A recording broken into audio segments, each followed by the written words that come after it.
নমস্কার বন্ধুরা, আমি উত্তম আর তোমরা দেখছো Soumitra zone.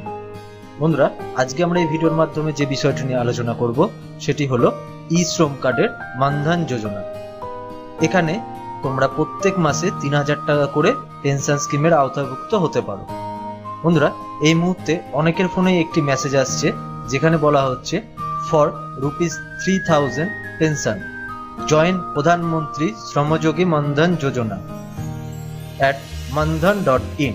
Monthly contribution start from ₹55. Please visit নিগম, নগরপালিকা, নগর পরিষদ, কালেক্টর, জেলা পরিষদ, তহসিল বা বিডিও। এই ফর্মটি তোমরা 25/8/2025 পর থেকে আবেদন করতে পারবে, বা তোমরা ডাইরেক্ট ই শ্রম কার্ড যে পার্সোনাল ওয়েবসাইট রয়েছে সেই ওয়েবসাইটের মাধ্যমে তোমরা আবেদন করতে পারো। এর জন্য সর্বপ্রথম তোমরা ভিডিও ডেসক্রিপশন বক্সে দেওয়া লিঙ্কে ক্লিক করে ই শ্রম কার্ডের হোম পেজে চলে এসো। এরপর দেখো এখানে দেখাচ্ছে রেজিস্টার অন ই শ্রম। এখানে অলরেডি যারা ই শ্রম কার্ডে রেজিস্ট্রেশন করেছো বা যারা রেজিস্ট্রেশন করোনি তারা রেজিস্টার অপশনে গিয়ে নতুন করে রেজিস্টার করে নিতে পারো, বা যারা অলরেডি রেজিস্টার করেছো তারা তাদের কার্ডটিকে ডাউনলোড করে নিতে পারো। এরপর দেখো যারা অলরেডি এই স্কিমের আওতাভুক্ত হয়েছো তাদের ফোনে একটি মেসেজ এসছে। যারা মেসেজটি চেক করেছো তারা অবশ্যই এই স্কিমটিতে অ্যাপ্লাই করো। যাদের ফোনে অলরেডি কোনো মেসেজ আসেনি তারাও এই স্কিমটিতে আবেদন করতে পারো। তো দেখে নি খুবই সহজে এই স্কিমটির আওতাভুক্ত হতে গেলে তোমাদের কি কি যোগ্যতা থাকতে হবে এবং তোমরা কিভাবে এই স্কিমটির আওতাভুক্ত হবে। দেখো, সবার প্রথম রয়েছে প্রধানমন্ত্রী শ্রমযোগী মানধন যোজনা। এই প্রকল্পটি চালু হয়েছে 2019 সালে।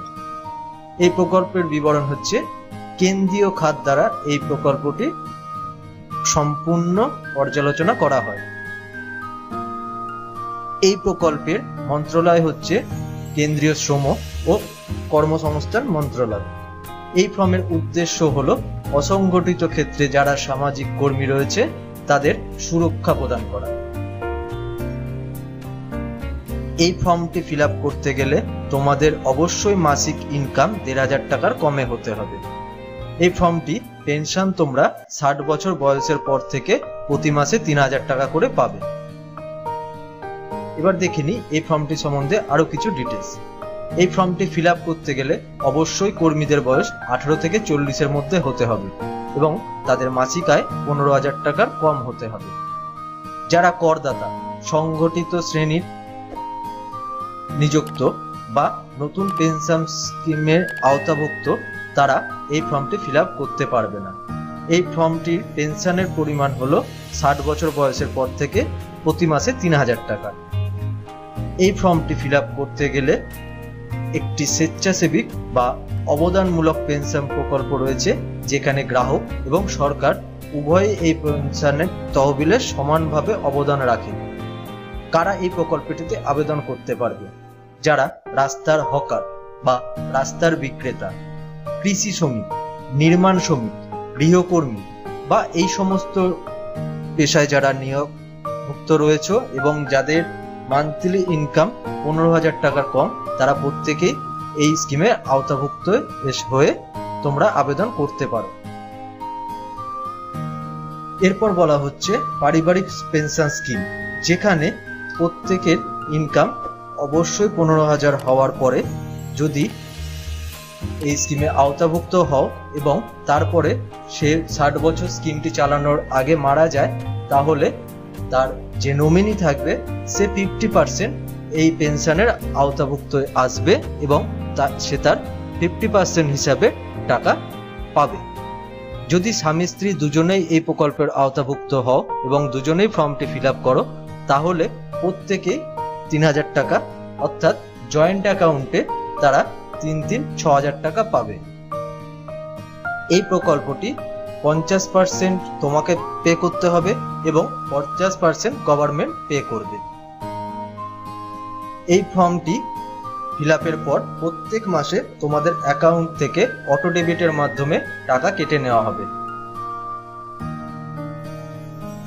তারপরে দেখো বলা হয়েছে 60 বছর বয়স পূর্ণ হলে ডিবিটি মাধ্যমে তোমরা প্রত্যেক মাসে 3000 টাকা করে তোমাদের অ্যাকাউন্টে পেয়ে যাবে। তো বন্ধুরা, এই ছিল আজকে ভিডিওর আলোচনা বিষয়বস্তু। ভিডিওটি যদি ভালো লেগে থাকে অবশ্যই ভিডিওটিকে একটি লাইক, এবং এরপরেও যদি কোনো জিজ্ঞাসা তোমাদের থাকে অবশ্যই কমেন্ট করে জানাতে পারো।